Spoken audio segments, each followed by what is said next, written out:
Cuando miramos a nuestro alrededor tenemos un montón de cosas que podemos medir, entre ellas el volumen, la temperatura y la presión, como están indicadas acá, pero bueno, también otra infinidad de cosas, longitudes, anchuras, velocidades, distancias, en fin, un montón de cosas que podemos medir mediante algún mecanismo o mediante algún instrumento. Todo eso que podemos medir recibe el nombre general de magnitudes. Y ahora nos vamos a ocupar de estas tres que están indicadas acá, el volumen, la temperatura y la presión. Sencillamente porque son magnitudes que vamos a utilizar en los próximos temas. No es porque sean más importantes ni nada por el estilo, sino simplemente porque es las que vamos a utilizar ahora próximamente. ¿Por qué nos detenemos acá? Sencillamente porque todas esas magnitudes y cualquier otra que se nos pueda llegar a ocurrir necesitan de unidades para poder medirse. Y resulta que muchas veces las unidades cambian, o mejor dicho, no son unánimes. No en todos lados medimos las magnitudes con las mismas unidades. Hay muchas unidades distintas para cada una de esas magnitudes que se nos pueden llegar a ocurrir. En este caso nos vamos a detener entonces en algunas de las que nosotros vamos a usar para que sepamos por lo menos, para que conozcamos por lo menos algunas de las unidades de volumen, de temperatura y presión que son más comunes o que por lo menos están más cerca de ser utilizadas por nosotros. En este cuadro vamos a tratar de representar y de ir llenando las unidades que le corresponda a cada una de estas magnitudes que vamos a ir enumerando en la columna de la izquierda. Y como para cada una de estas magnitudes vamos a tener un par de unidades, también acá en la tercera columna vamos a poner la equivalencia que haya entre las unidades de cada una de las magnitudes que vamos a ir viendo. Para volumen, la primera unidad que presentamos es el litro. El litro es una unidad de volumen. Es la cantidad que ocupa, la cantidad de espacio que ocupa determinado cuerpo. Si nosotros compramos una gaseosa de medio litro, entonces no es que hay medio litro de líquido, sino que lo que existe es una cantidad de espacio que es equivalente a medio litro, ¿sí? Si en vez de completarlo con líquido lo completamos con cualquier otra cosa, con municiones, con arena, con lo que se nos ocurra, vamos a tener medio litro de municiones, de arena o de lo que sea. El litro no está relacionado exclusivamente al líquido, sino que está relacionado a la cantidad de espacio que está ocupando un cuerpo. Pero también aparece otra unidad muy utilizada, que es el centímetro cúbico. El centímetro cúbico es entonces una unidad también de volumen y es una unidad muy utilizada, una unidad mucho más chiquitita. El centímetro cúbico es una unidad mucho más pequeña que el litro, es mucho menor, ahora vamos a ver cuál es la relación, pero es una unidad que también se utiliza mucho y que la vemos también muchas veces en los envases de gaseosa o en los envases de alguna bebida. La relación que hay entre estas dos unidades es la que está indicada aquí a la derecha. Un litro equivale a 1000 centímetros cúbicos. Entonces, ¿qué decimos con esto? Que cuando nosotros tenemos una botella o un recipiente que es capaz de albergar un litro de cualquier cosa, es equivalente decir, hablar, nombrar a 1000 centímetros cúbicos en lugar de decir un litro. Estamos hablando de la misma cantidad. ¿Y cómo podemos trabajar con estas relaciones entre estas dos unidades? Bueno, simplemente a partir de la relación que establecimos recién, que un litro equivale a 1000 centímetros cúbicos, podemos utilizarlo como base para hacer la transformación de cualquier otra cantidad de litros a centímetros cúbicos o la inversa. Por ejemplo, supongamos que tenemos 5 litros, por ejemplo, y tenemos que evaluar a qué cantidad de centímetros cúbicos equivalen estos 5 litros. La relación en este caso es bastante clara. Para ir de 1 litro a 5 litros tuve que haber multiplicado por 5. Por lo tanto, para encontrar la cantidad de centímetros cúbicos que equivale a estos 5 litros, también voy a tener que multiplicar, en este caso 1000, por 5. Y la cuenta surge fácilmente porque esto equivale entonces a 5.000 centímetros cúbicos, que es claramente el resultado de hacer esta transformación. De la misma manera, si hubiéramos tenido que hacer al revés, si hubiéramos tenido que calcular, por ejemplo, a cuántos litros equivale 500 centímetros cúbicos, podríamos haberlo planteado así. 500 centímetros cúbicos, vamos a calcular a ver a qué cantidad de litros equivalen. Entonces, para eso vamos a hacer el revés. Fíjense que acá los datos están cruzados, ¿sí? Si yo sé que un litro equivale a 1000 centímetros cúbicos, entonces, para calcular a qué cantidad de litros le va a corresponder la mitad de estos centímetros cúbicos, que es 500, voy a tener que dividir un litro dividido 2.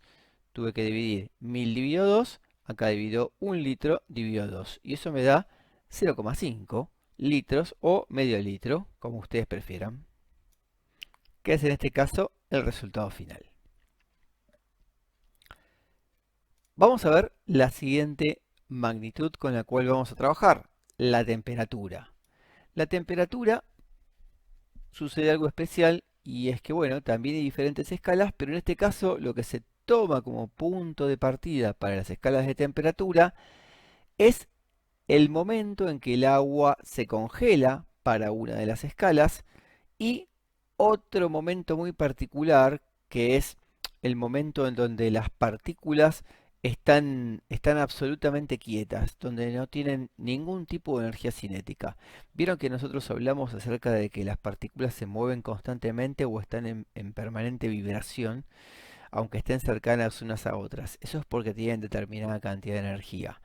Pero cuando no tienen ninguna energía, cuando realmente ni siquiera vibran en su propio lugar, entonces ahí estamos en un cero muy particular, en una escala que se llama escala de grados Kelvin o escala Kelvin. La escala Celsius, esta la conocemos, es la escala nuestra, la que usamos para medir las temperaturas de todos los días, la que nos indica el termómetro de casa. Pero la escala Celsius no estamos acostumbrados eh, pero la escala Kelvin no estamos acostumbrados a escucharla. Es un nombre que nos resulta por ahí extraño y es que se usa mayormente para temas científicos, para cuando uno quiere ser muy específico con una temperatura y está hablando de algún tema relacionado con algo científico normalmente. En todos los informes o en todos los artículos científicos van a encontrar que cuando hablan de 0 grado, hablan de este 0 grado, del 0 grado Kelvin y no del grado Celsius. La relación es una relación más simple todavía que la anterior y es una relación de suma. A 0 grados Celsius le corresponden 273 grados Kelvin. Supongamos que tengamos dos escalas, la escala Kelvin, que está indicada acá a la izquierda, y la escala Celsius acá a la derecha. El Kelvin pone su cero, el cero de esta escala, de este termómetro que me está midiendo en grados Kelvin, el cero lo tiene aquí abajo, que es en la temperatura más baja posible. No hay una temperatura inferior porque esta es la temperatura donde las partículas ya no tienen ningún tipo de movimiento. Entonces acá, en este punto, está el cero en la escala Kelvin. En cambio, en la escala Celsius, si bien cada grado Celsius equivale a un grado Kelvin, en vez de poner el cero ahí, lo pone por acá arriba, que es el lugar en donde el agua se congela, o en todo caso, en donde el agua pasa del estado sólido, de ser, digamos, de estar en forma de hielo, al estado líquido. Entonces, acá arriba es donde pone el cero la escala Celsius. Tengo una diferencia entre una escala y la otra escala, desde el 0 de la Kelvin hasta el 0 de la Celsius, y esa diferencia es de justamente los 273 grados que veo acá. ¿Sí? Entonces, en 273 de la escala Kelvin, comienza el 0 de la Celsius. Puede parecer un poco difícil de entender de entrada porque uno no está acostumbrado a manejar dos escalas de temperatura distintas, pero es bastante fácil en la práctica porque todo lo que tengo que hacer entonces es sumarle estos 273 a la temperatura que tenga en grados Celsius para poder saber el equivalente en Kelvin de cierta cantidad de grados Celsius. Vamos a hacer un ejemplo. Supongamos que tengamos 20 grados en grados Celsius. En nuestra escala la ordinaria, Celsius o centígrados, también conocidos como centígrados, que es la que conocemos todos los días, ¿no? Y queremos encontrar a cuánto equivalen estos 20 grados Celsius en grados, pero ahora los queremos calcular en grados Kelvin. Entonces, ¿qué es lo que vamos a hacer para poder calcularlo? Fíjense, no es nada complicado, es bien simple. Lo que vamos a hacer es la siguiente cuenta. Vamos a los, a los 20 grados.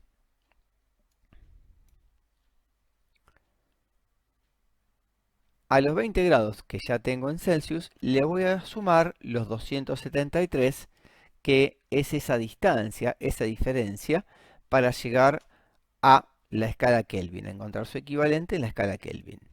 Por lo tanto, me va a quedar algo así. 20 grados Celsius es igual a 20 más 273. Y eso tiene un resultado que en este caso es bastante fácil y lo podemos calcular, ¿no? Simplemente. ¿Cuánto es 20 más 273? 293 grados Kelvin. Y este es finalmente el resultado que estábamos buscando, ¿sí? Para pasar entonces de grados Celsius a grados Kelvin, lo único que tengo que hacer, la única cuenta que tengo que hacer acá en este caso, es sumarle 273 grados. Y nada más, con eso alcanza. Si tuviera que hacer el proceso inverso, es decir, ir de grados Kelvin a grados Celsius, voy a hacer también la operación inversa. En vez de sumarle 273, le voy a restar 273. Entonces, supongamos que tenemos 100 grados Kelvin y quiero encontrar su equivalente en grados Celsius. ¿Qué tengo que hacer en este caso? Bueno, muy simple. A 100, que es la cantidad de grados Kelvin que tenía, le resto los 273, que era la diferencia que tenía entre los dos ceros, entre el 0 Kelvin y el 0 Celsius. Recordamos que estamos pasando de Kelvin a Celsius, ahora es el proceso inverso, ¿no? Y esto me va a dar un número que en muchos casos me va a dar un número negativo porque le tengo que restar un número bastante grande que es 273, ¿no? Entonces, en este caso me va a dar un número negativo también. Siempre que calcule grados Celsius, me puede dar un número negativo. Lo que no me puede dar un número negativo es cuando calculo grados Kelvin. En grados Kelvin nunca me va a dar un número negativo. Y con eso obtenemos el equivalente en grados Celsius de la cantidad original, que eran 100 grados Kelvin.